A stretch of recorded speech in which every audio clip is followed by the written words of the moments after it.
Hello and welcome. I'm Arumba. Thank you for joining me. So this will be the 6th episode of our Let's Play the Republic of Genoa playthrough.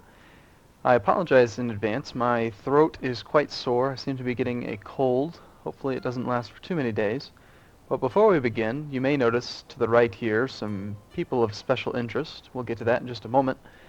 But I do want to do a brief survey of the world, see where things are at, where we left off last. It looks like Sweden, or not Sweden, sorry, Scotland is currently dealing with 4 separate wars. Scottish Civil War for elective monarchy, the Duke of Moray's War for Scotland, a Fifenean War for someone else's claim, and the third claim. There's 3 claims wars.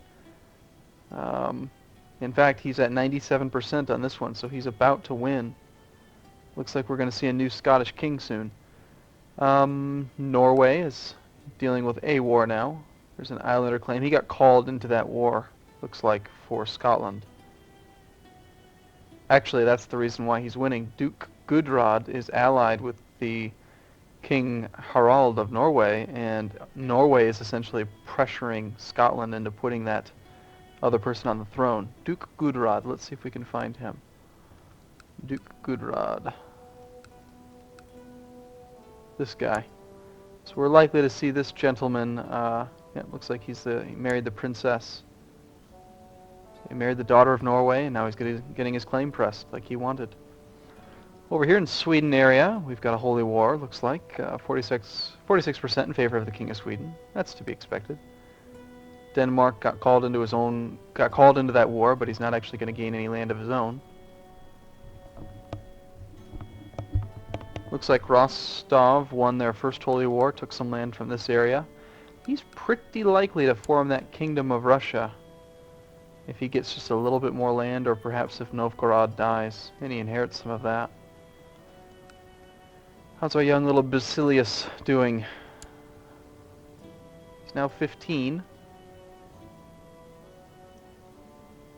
And how is the war? 60% in favor of Shah Malik Shah of the Seljuk Sultanate. Alright, so looks like that's about to end soon, and this is curious. So what has happened here? He is attacking. Wow. It looks like I may have missed this entire thing. Somehow the Seljuk Empire collapsed.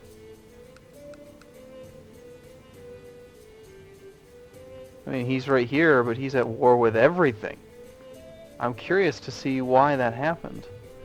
So the Khorassan War for Prince Arslan Shah's claim on Persia. 86% in favor of the Belebe Uthman the Wise. Sounds like that invasion of the Byzantine Empire is not likely to last. If he's dealing with all this war, eventually the Byzantine is going to conquer it back. Oxum and Abyssinia are still there. And that pretty much brings us to us. So we had rapidly conquested some holy war land here. The Leonese War for Toledo failed. They white-pieced out. Now they are defending against some inter-family war. Prince Urraca of Castile is apparently attacking Leon over the title, so that's his sister. Right here, Princess Urraca. She starts as the Count of Zamora, I believe, in the very beginning of the game, and she's got a strong claim on the kingdom, so she's pressing her war. The brothers usually seem to like her better than the King of Leon, and so it does look like he is at war with Aragon, Navarra, and Castile, although he is allied still with Galicia. And they are all attacking somebody in the Second Holy War for Seville. So now they're attacking down here. They just can't seem to make up their mind. Oh well, we will take advantage of it and spread our area. Now, on to the main event. We spent 5 minutes on that. I apologize. A little bit longer than I expected. The main thing I'm doing now is, so we've got a special interest character here. I still have him set. This is the Duke here. I'm waiting for him to die or for our peace treaty to end so I can attack him again. But we have some additions. So we've got Navarin. You have been reincarnated, my good sir. And I've made you my heir because I think it's only fair. You don't have a lot of money, not nearly as much as you had before. And you've replaced Guido, I think his name was. So you will be our heir. And you better serve us well or I'm going to execute you. I've renamed my character Me, just because that makes sense to me, personally. We've also got Wayne Kierstead. So he is a new follower, joined me and was watching on Facebook. If you're curious how you get named, if you get added to the game, in the comments below each of these videos I've been mentioning that I'm a little bit eager to get a little bit more participation in the social media scene. I just think that that's kind of neat and it's fun. It's a little bit more, honestly, it's a little bit more fun for me because you record a video a couple times a day and then you just wait a few days for people to respond versus the instant gratification you get from communicating with people on Facebook and Twitter. So, I kind of want a little bit more engagement. It's fun for me. And it does also help build the audience, which ultimately I think I want more people to watch. So follow me on Facebook or, excuse me, that makes no sense. Follow me on Twitter or like on Facebook, and I will add you to the game. Now, I did the assignment of characters randomly, but if you do have a specific request, I'll do my best to fulfill it. So like if you want to become the Kaiser of the Holy Roman Emperor, I have no problem with that. I'll make any character you want. Just say the title that you want, and if it's not currently taken, I'll put you in there. It's pretty easy for me to do. So, and I'll set you as a character of special interest so that when things happen to you, we can see what happens to you. So if you want to be the King of Hungary or you want to be the Duke of Axum, however you pronounce it, and watch yourself die, you can. I can't promise that I'll be nice to you if you choose to play outside of my realm. But so far the characters that I have assigned are all within the realm. They got some family positions. So let's real quick just go through. And this is a little bit more roleplay-y, but hopefully I can strike a good balance between gameplay and expansion and some fun. So Navarin, you are the heir. We got Wayne Kierstead, who is my half-brother.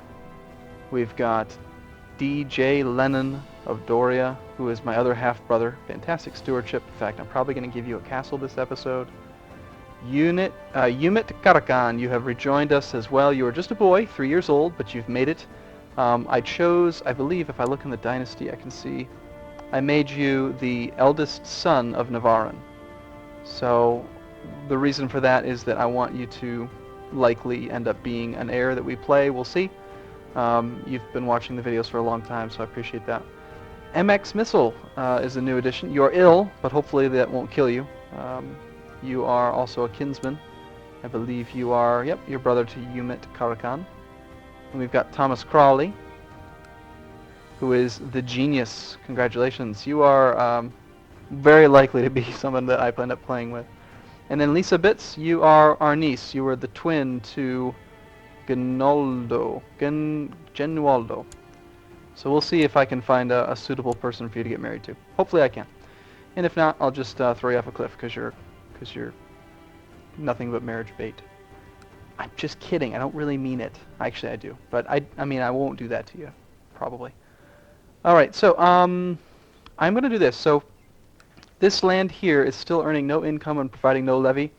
And even though I can afford to keep most of it, I am going to delegate out individual counties to help out with the conversion of these titles.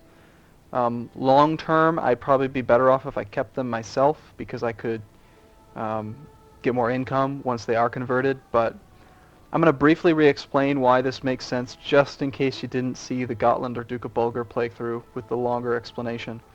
Essentially what I'm going to do is give out the counties to individual counts because each individual count will have their own set of advisors.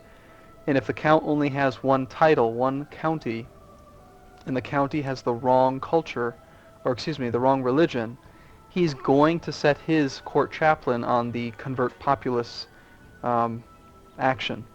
So that means that if I have 5 individual counts, I have 5 separate court chaplains all trying to convert the populace of these areas, which multiplies the likelihood of religious conversion by a lot. The other reason that it makes sense is that I can also put my court chaplain on top of it. So a couple of them will have more than one court chaplain. So it's just going to increase the likelihood of conversion.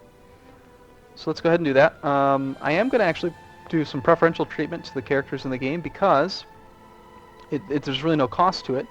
And if I understand correctly, in fact, if we look at the family dues, all adult men at court. Now, in order for someone to be considered at court, they have to show up in this list, right? They have to be at court. So I'm thinking that if I get rid of you by giving you land and landing you, giving you your own county, that I won't have to pay you anymore. So let's test that theory. Adult men at court, 3. We're paying you 14 gold a year, roughly. Navarin, Wayne Kierstead, and DJ Lennon. So we'll start with Navarin. Hopefully you don't go and become an idiot when I give you some land, as characters seem to do.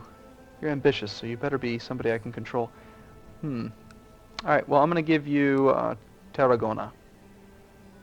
So how do I do that again? I've forgotten completely how to play this game. It's strange. Tarragonan. Okay, you get the Grand City of Tarragona, including lower titles. Goodbye. Alright, so that is an example of a characters of special interest notification. Normally, just giving land away to somebody would likely not put anything up there, but because you're special interest, we'll find out about it. Now let's check the screen here. Yeah, adult men at court, 2. So that, by giving you land, by landing you, I have reduced my family dues, meaning I'll have more money to spend. And actually, adult men at court, 27. 20.7. So it didn't actually reduce my cost. All it did is give more money to the people who are still at court. In return, they increase the trade post limit. So if I get rid of you, if I give you land... Damn! Alright, so there is a disadvantage apparently. If I give you land, I pay you less, and and then I lose the trade post benefit. Just to confirm that, I'm going to go ahead and give away one more. I'm okay with it. I mean, I'm not too worried. I don't plan on building a lot of trade posts right this second. Let's give away Leda, Grand City of Leda, to Wayne Kierstead. So now theoretically my trade post limit should get reduced down to 3, but I think there's a floor function here. You have to have at least 4. So that probably wasn't the best test, but we've lost our court chaplain. It's fine, we'll get a new one. Let's go ahead and try to convert populace there, since that's going to be a very profitable coastal province. And let's just see if we can get any better advisors. Yeah, my sore throat's killing me already. My half-brother wants to be a steward. Yeah, we could do that. We could satisfy that. DJ Lennon, congratulations, you're now a steward. We've succeeded with the plot to kill somebody. I've completely forgotten what I was plotting to do. But let's get you collecting taxes in our wonderful main county. And if I remember correctly, we almost had this grand mansion done. Oh shoot, that's right. I had the other guy improving the building speed, so now it's going to take even longer. Darn it. It's going to take another... Oh, it's just July. It's just a few months. So that's not a problem. Alright, so let's let the game run then. And we've got a holy war here. We're dealing with most of the Muslims, but we've probably got enough strength, plus we got a war chest. Think we'll be okay. One thing I was considering is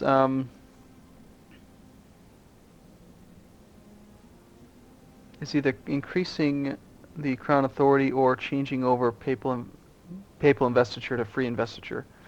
I noticed that my vassals are not always paying me taxes. If we sort... Whoa. That's some interesting math there. It's listing Lord Mayor Wayne Kierstead. Your annual income is currently listed. You're paying me 359 gold per year in tax. Interesting math, how that works out. And it's currently... Is it? Is it actually paying me right now? No. No. That's... I mean, it's listing it there, but I don't think it's actually paying. That's weird. Anyway, what I was looking at is I'm trying to sort by opinion and just make sure that these 3 bishops are loyal to me, but they're paying me nothing. This bishop's not paying me anything because he's loyal to the Pope. So if I change that investiture law, I will just send him 26 gold. That's nothing. Now he'll pay me. And then the Prince Bishop, he desires control of a lot of stuff, so it's pretty unlikely I'll make him like me. Even being a content man.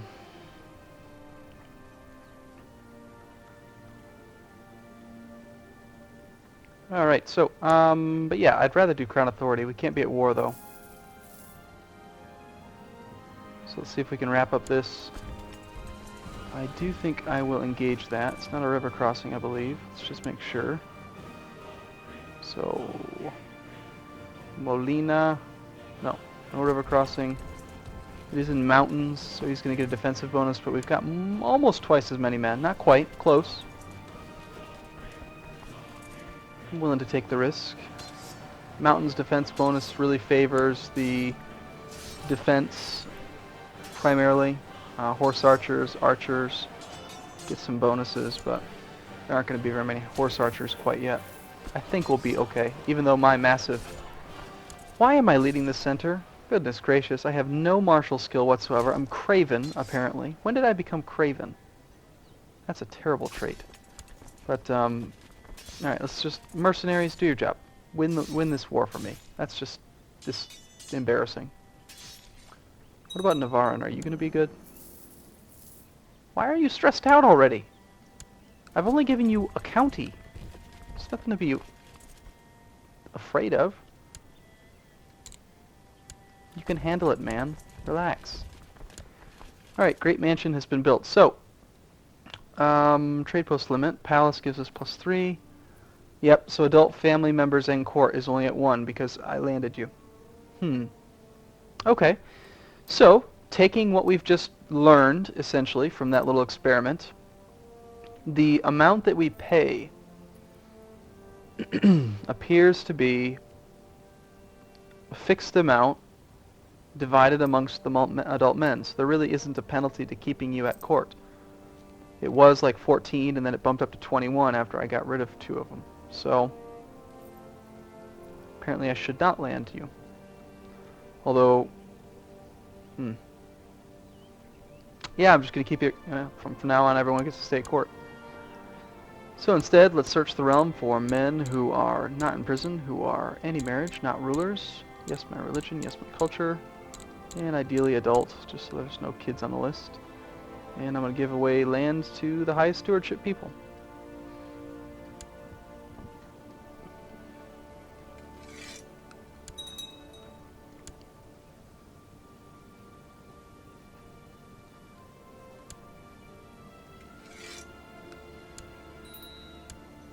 Yeah, I'm pretty likely to lose council members this way. Just because if they... If one of the people that I appointed was from this area, like say the bishop or the count, the baron, then now they're not part of my realm. They're actually vassals to these people. But that's okay. I'm not too worried. Actually, that was an unfortunate loss. We just lost a very good person, but oh well, not a big deal. We can do that. Don't really need to be suppressing revolts anymore. May as well train troops, I suppose. Got quite a bit of money, so let's try to see. What do we need to next increase our trade post? Nothing but money. Alright, we can do that. It's going to take a long time to build the next one, but generally I don't like to build one building up, more so than the others. Usually it's better to start with the small structures first because you get them quicker, they're more cost efficient. But this trade post thing I think is going to be a big factor in compensating for the changes in the new patch. So I will save up just a little bit more gold and get that started. Hopefully we can get that done this video. Apologize again if my excitement level's not very high. My throat just really hurts, and I'm trying to bear with it because I want to play, but I usually like to be a little bit more excitable. giving away all that land doesn't really hurt me. My personal income's just as high as it was before. I am regretting now giving you land, Navarin, and Wayne Kierstead. You're not doing too well with it. You have very little income. Apparently you do have some income, which is good, so the penalties have gone away on some of this land. But, yeah, you'd be better suited managing trade posts for me. It's disappointing. Oh well, you live and you learn. Apparently we've built a harbor. That's good, I don't remember doing that. Must be from when we got that land, when we inherited it. And we're at 400 gold, so let's do that. We will start the next building. We will build the Great Mansion, another 3 trade posts. Plus it does give 8 income, which gets multiplied by all our other benefits. And I just sent you to collect taxes, DJ Lennon. I'm going to change it over to this guy, because he'll have 1 more stewardship. Sorry, you're not going to like me for this. He's also landed where DJ Lennon was not.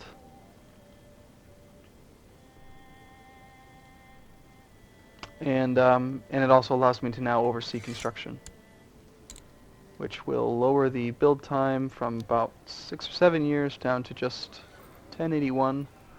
That's that 1 day tick. Yeah, it saves us a couple years, 2 or 3 years. So, well, thank you so much for joining me. I hope I feel better tomorrow so that my voice doesn't sound like this, but I do look forward to seeing you on the next video. As always, please subscribe, or if you'd like to see your name in the video, comment, or follow on Twitter, or like on Facebook. Look forward to seeing you again soon. Thanks.